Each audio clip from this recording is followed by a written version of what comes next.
Hello and welcome to plenty to learn. आशा करता हूँ कि मैं इन वीडियोस के थ्रू आप में भारत के साहित्य की कहानी जानने की उत्सुकता पैदा कर पा रहा हूँ। अब तक की कहानी में हम भारत में पोर्चुगीज का आगमन करवा चुके हैं और हमने ये भी जान लिया है कि किस तरह उन्होंने कुछ ही सालों में अपना राज्य स्थापित कर लिया था। ये तो थे पुर्तगालियों से रिलेटेड इवेंट्स, पर क्या हम ये नहीं जानना चाहेंगे कि उनके रूल के फीचर्स क्या थे, यानी उनके रूल करने का तरीका क्या था, उन्होंने कहां कहां तक भारत में अपना इलाका फैला लिया था और अंत में उनका पतन क्यों और कैसे हुआ। तो चलिए शुरुआत करते हैं पुर्तगाली राज्य के स्कोप यानी कि उनके दायरे के बारे में जानकर। काफी इंटरेस्टिंग बात है कि इनके द्वारा कवर किए गए एरिया को बहुत ही अंडर एस्टिमेट किया जाता है, परंतु ऐसा बिल्कुल भी नहीं था। इनका राज्य काफी बड़ा था, खासकर के जब तुलना की जाए भारत के अपने अंदरूनी छोटे और बटे हुए राज्यों से। मोस्ट ऑफ द एरिया जो इनके शासन के अंत तक रहा वो इन्होंने वास्को डिगामा के आने के 50 साल के अंदर ही कवर कर लिया था। आइए मैप पर इनके साम्राज्य के क्षेत्र को जानते हैं। तो यहाँ आप देख सकते हैं कि पश्चिमी तट पर इनका प्रवेश हुआ और पिछली वीडियो से हम ये जान चुके हैं कि वहाँ इनके कैनेनोर, कैलिकट, कोचीन जैसी जगहों पे बेसिस थे। इसके अलावा हमें यह भी पता है कि इनका गोवा मेन सेंटर था और कुछ बस्तियां ये हुगली में भी बसा चुके थे। अगर आपको ये सब याद नहीं है तो घबराइए नहीं, आप किसी भी समय इस वीडियो के पहले भाग को देख सकते हैं। नया कुछ सीखने के लिए पहले हम ध्यान देंगे ऊपर नॉर्थ की तरफ, जहां इनके बेस सूरत, दमन दीव, दादरा नगर हवेली, बसीन, बॉम्बे आदि में थे। ईस्ट कोस्ट की बात करें तो आंध्रा में मसूलीपट्टनम, पुलिकट और तमिलनाडु में नागापट्टिनम और चेन्नई के सैन थोमे में इनके बेस थे। लक्षद्वीप और मालदीव्स पर भी एक समय इन्होंने राज किया था। इससे भी डिटेल में अगर आप जानना चाहते हैं तो आप मैप में इनका एग्जैक्ट एरिया और शासनकाल पढ़ सकते हैं। आप देख सकते हैं कि इनके राज्य की अनोखी विशेषता थी कि ये छोटे छोटे एरियाज में काफी बिखरा हुआ था और यही कारण है कि ये देखने में इतना भव्य और शक्तिशाली नहीं लगता। मगर जब आप ये सभी एरियाज जोड़कर देखें तो आपको आभास होता है कि ये आज के युग के एटलीस्ट 3-4 स्टेट्स को आराम से कवर करने वाला एरिया है। खासकर ये बात ध्यान में रखते हुए कि आज गोवा, लक्षद्वीप और मालदीव्स खुद से अलग अलग संपूर्ण राज्य के दर्जे पर हैं और दमन दीव, दादरा नगर हवेली जैसी जगहें सब केंद्र शासित प्रदेश हैं। पुर्तगालियों की एक विशेष बात यह भी थी कि दक्षिण के ऑलमोस्ट सभी राजाओं के साथ इनकी संधि थी और वो हर एक बड़ी ताकत का तख्ता पलट करने वाली निर्णायक लड़ाई का हिस्सा अवश्य रहे, चाहे वो विजयनगर साम्राज्य की दक्कन के सुल्तानों से लड़ाई हो, चाहे दक्षिण की मुगलों के साथ या फिर मुगलों और मराठों के बीच का युद्ध। ये सब जानने के बाद अब हम रुख करते हैं एक छोटे बट इंपॉर्टेंट टॉपिक, प्रशासन यानी कि एडमिनिस्ट्रेशन की तरफ। आज जैसे प्राइम मिनिस्टर, फाइनेंस मिनिस्टर होते हैं, वैसे ही इनके समय पर कौन कौन से मंत्री होते थे और उन्हें क्या जिम्मेवारियां दी जाती थी, ये आइए पता करें। सबसे पहले आते हैं सबसे ऊंचे पद की ओर, जो था वायसराय का। ये कुछ नया नहीं है, ये वही गवर्नर्स हैं जिनके बारे में हम पढ़ चुके हैं। इनकी पावर्स बढ़ा के इन्हें ही ऑफिशियली वायसराय की उपाधि से जाना जाने लगा था और इनका कार्यकाल 3 साल का होता था। इस कार्यकाल के दौरान वो एक सेक्रेटरी और एक सभा की मदद से रूल करते थे। राज्य में नेक्स्ट इंपॉर्टेंट रोल होता था रेवेन्यू एंड लॉजिस्टिक्स यानी कि राजस्व और संप्रचालन मंत्री का। अब आप सोचिए कि आदेश देने वाले वायसराय का तो इंट्रोडक्शन हो गया, बट अब व्यापार का सामान, फौज को भेजना और सरकार को आने वाले पैसे का ख्याल रखने वाला भी तो कोई चाहिए। बस इसी काम को संभालने वाले मंत्री का नाम इनके यहाँ वेडोर दे फेजेंडा यानी कि कोषाध्यक्ष या ट्रेजरर होता था। बाकी बचे रह जाते हैं कैप्टन्स, जो कि चाइना, अफ्रीका, इंडिया या जहां कहीं भी इनके पोर्चुगीज दुर्ग होते थे वहां के इंचार्ज होते थे। इनकी पावर डिपेंड करती थी इस बात पर कि उन फोर्स तक पहुंचना कितना कठिन था। जितनी ज्यादा कठिनाई उतनी ज्यादा पावर्स, और जितनी ज्यादा पावर्स उतनी ज्यादा पावर्स का दुरुपयोग भी। बात करें धर्म को लेकर इनके रवैये की, तो हम ये पहली वीडियो से ही जान चुके हैं कि इनका मेन उद्देश्य क्रिश्चियनिटी फैलाना और इस्लाम को तबाह करना था, तो मुस्लिम्स को लेकर इनके पास कोई सहानुभूति नहीं थी। अफ्रीका के नॉर्थ में मूर्स और अरब इनके जानी दुश्मन थे।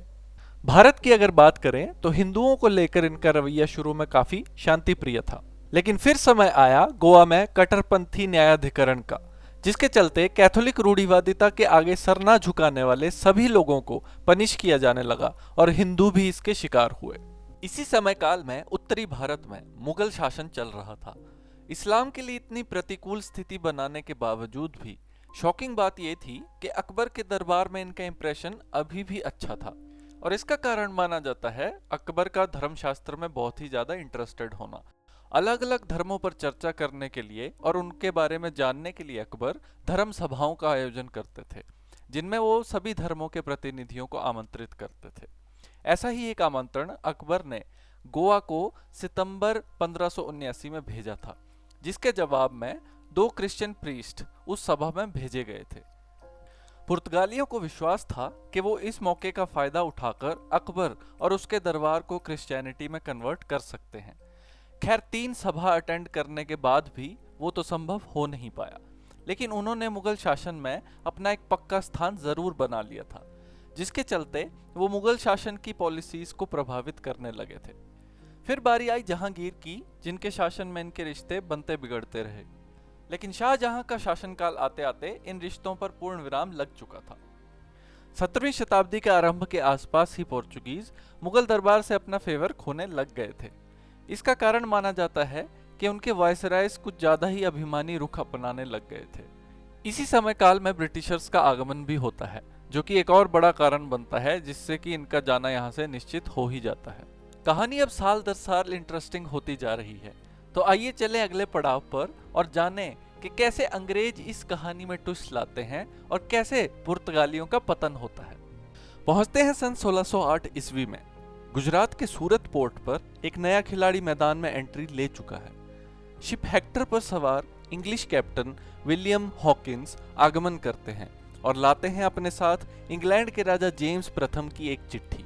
चिट्ठी में है मुगल राजा जहांगीर से इंडिया में व्यापार करने की एक रिक्वेस्ट, ताकि ईस्ट इंडिया कंपनी भारत के इस लुभावने व्यापार में अपना हाथ आजमा सके।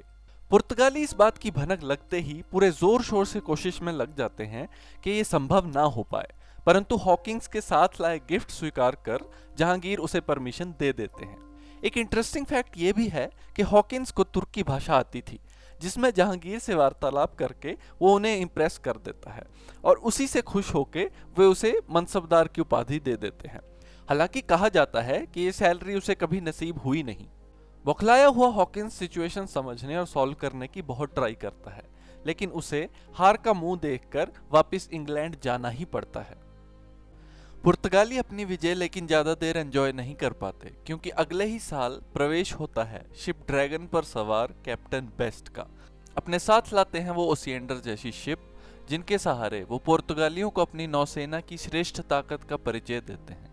जहांगीर उनके समुद्री प्रदर्शन से काफी इंप्रेस हो जाते हैं, क्योंकि उनकी खुद की नौसेना बस नाम की ही थी, और इसी के साथ मिल जाती है अंग्रेजों को व्यापार करने की फाइनल परमिशन। खुद से ज्यादा पावरफुल कंपेटिटर मार्केट में आना पोर्तुगीज के गले का फंदा जरूर था, पर आगे हम जानेंगे कि कैसे उनके पतन का कारण जितना बाहरी स्रोत थे, उतने ही जिम्मेदार उनके खुद के कारनामे थे। आइए विस्तार से जानें कि किन सभी परिस्थितियों के बूंद बूंद इकट्ठा होने से ऐसा सैलाब आया जो पुर्तगाली साम्राज्य को लेकर डूब गया। सबसे पहले बात करेंगे उन रीजंस की जिनसे हम अभी तक की कहानी में कहीं ना कहीं टकरा ही चुके हैं, जैसे कि उनका बेईमानी भरा व्यापार। हम जान ही चुके हैं कि अपने लालच के चलते उन्होंने राजाओं के साथ धोखाधड़ी करके ट्रीटीज की, अरब लोगों को खदेड़ने के लिए कई रैंडम अटैक्स किए जिनमें लोकल भी प्रभावित हुए, और समुद्री रास्तों में भी रुकावटें पैदा करते थे, जैसे कि समुद्री पायरेट्स को प्रमोट करके। कोई भी उनसे खुश नहीं था। इसके अलावा बात करें तो धर्म को लेकर उनके रवैये को भी हम जान ही चुके हैं। उनके जबरदस्ती धर्म परिवर्तन और क्रिश्चियनिटी को छोड़कर सभी धर्मों को प्रताड़ित करने की पॉलिसी से भी उन्हें सिर्फ दुश्मनी ही मिली। इसी पंक्ति में अगला स्थान आता है उनके प्रतिस्पर्धियों जैसे कि इंग्लिश और डच का। बेहतर रिसोर्सेज और नौसेना होने के चलते नई ताकतों ने पुर्तगालियों के प्रभाव को शक्तिहीन करने में अपना हाथ बटाया। उनके खुद के पैर पर कुल्हाड़ी मारने वाले रीजंस की बात करें तो बारी आती है उनके ईगो और पावर के नशे में धुत एरोगेंट एक्शंस की। उन्होंने मुगलों के बच्चों को किडनैप करके क्रिश्चियन परवरिश देने की कोशिश की और औरतों को स्लेव बनाने का दुस्साहस तक किया। एक और चीज जिस पे हमने इतना ध्यान नहीं दिया होगा वो थी उनकी लीडरशिप क्वालिटी। भारत में सबसे ज्यादा स्टे करने वाला साम्राज्य होते हुए भी उनके लीडर्स में हमने सिर्फ अल्मीडा एल्बुकर्क जैसे 2-3 गवर्नर्स की ही बात की। वो इसलिए नहीं था कि हमारे पास बात करने का समय नहीं है या फिर हमें उनके बारे में कोई जानकारी नहीं थी, बल्कि उसका रीजन ये है कि इन कुछ नामों के अलावा कोई अपनी छाप छोड़ने में सक्षम ही नहीं रहा। यही कारण है कि सबसे पहले आने की एडवांटेज होते हुए भी वो अपने साम्राज्य को स्टेबल नहीं कर पाए। रही कसर उनकी आपसी फूट ने निकाल दी। पतन के अन्य कारणों की ओर बढ़ते हैं। उस समय की परिस्थिति का मुआयना करते हुए हम पाते हैं कि भारत के अंदर और बाहर दोनों जगह एक एक करके बहुत ही पावरफुल साम्राज्य स्थापित हो रहे हैं। उत्तर भारत की अगर बात करें तो वहां मुगल साम्राज्य और अकबर का दबदबा शुरू हो चुका है। कुछ समय पश्चात ही पुर्तगालियों को सामना करना पड़ा नए पड़ोसी मराठाओं का। समुद्री रास्तों पर भी उनका कब्जा ढीला पड़ रहा था, क्योंकि इजिप्ट और पर्शियन साम्राज्य भी अब स्ट्रॉन्ग लीडर्स के अंडर थे। इतने कई मोर्चों पर एक साथ युद्ध संभालना कोई आसान काम नहीं था, और उनके आधे रिसोर्सेज बंटे हुए थे उनके नए खोजे हुए कॉन्टिनेंट्स में ब्राजील जैसी जगहों पर कॉलोनी स्थापित करने में। 1580 के दौरान स्पेन द्वारा पोर्तुगल का विलयन करना और इनके व्यापारियों का राज्य के सीमित संसाधनों पर निर्भर होना भी इनके लिए अच्छा नहीं रहा, क्योंकि इनके प्रतिद्वंदी डच और इंग्लिश प्रॉफिट कमाने वाली कंपनीज के अनलिमिटेड रिसोर्सेज पर चल रही थी। इसी तरह बूंद बूंद से पोर्चुगीज के पाप का घड़ा भरता गया और अंत में डच और अंग्रेजों के हाथों उन्हें पराजय मिली। कैसे, ये तो हम विस्तार से जानेंगे अगली वीडियोस में। अभी के लिए मैं आपका ध्यान आकर्षित करना चाहूंगा अगले पड़ाव की ओर, जो कि उठाता है एक और प्रश्न। पुर्तगाली इतने सालों तक यहाँ रहे, तो क्या उनके रहने का अच्छा या बुरा कोई महत्व नहीं निकला होगा? क्या हम ये नहीं जानना चाहेंगे कि कैसे आज के इंडिया को बनाने में पोर्चुगीज ने अपना योगदान दिया? तो चलिए वीडियो के आखिरी टॉपिक पुर्तगालियों के महत्व पर चलते हैं। सबसे पहला इम्पैक्ट जो कि हम समझ ही सकते हैं वो था नेवी पावर इंट्रोड्यूस करने का। भारत को यहीं से समझ आया कि हमारे समुद्री बाउंड्रीज भी इंपॉर्टेंट हैं और इसके बचाव के लिए नौसेना होना कितना जरूरी है। नेक्स्ट हम बात करेंगे नई फसलों और खेती के तरीकों की। प्लांटेशन क्रॉप्स जैसे कैश्यू नट वगैरह की हम बात कर ही चुके हैं। उसके अलावा भी इन्होंने आलू, टमाटर, मिर्ची जैसी बेसिक्स क्रॉप्स इंट्रोड्यूस करवाई थी। एक और इंटरेस्टिंग फैक्ट ये है कि अल्फोंसो मैंगो, जिसके बारे में आप जानते ही होंगे, तो वो नाम इन्हीं के गवर्नर अल्फोंसो डे अल्बुकर्की के नाम पर पड़ा था। सुनार, लोहार, आर्ट्स, क्राफ्ट, इन सभी चीज़ों को भी बढ़ावा देने वाले यही थे। आर्किटेक्चर की बात करें तो इन्हीं के चर्चेज और रहने की जगहों में गोवा आदि स्थानों पर आज हम देख सकते हैं कि वो वर्ल्ड क्लास हेरिटेज बनी हुई है। भारत में पहली प्रिंटिंग प्रेस भी गोवा में इन्हीं के शासन के दौरान लगाई गई थी। हालांकि सब लिटरेचर का उपयोग मोस्टली क्रिश्चियनिटी फैलाने के लिए होता था, परंतु ये फैक्ट नहीं नकारा जा सकता कि इवन लोकल लैंग्वेजेस तक में इन्हीं की वजह से इंफॉर्मेशन का अनुवाद होता था। अर्थव्यवस्था की अगर बात करें तो इनका अच्छा तो कम लेकिन प्रभाव जरूर था। सबसे बड़ा प्रभाव इनका था कि इन्होंने व्यापार के लिए एक नया रास्ता ढूंढ लिया था, जिसके चलते आगे यूरोपियंस आए और उन्होंने इंडिया में व्यापार बढ़ाया।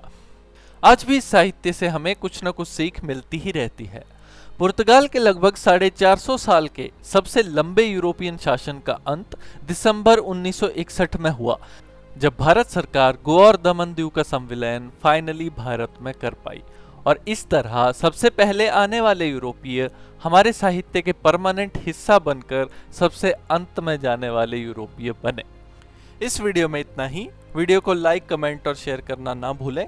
अगले वीडियो में हम बढ़ेंगे अपने अगले यूरोपियन डच लोगों की ओर और जानेंगे कि कैसे हमारे साहित्य के पन्नों में उन्होंने अपनी अमर छाप छोड़ी।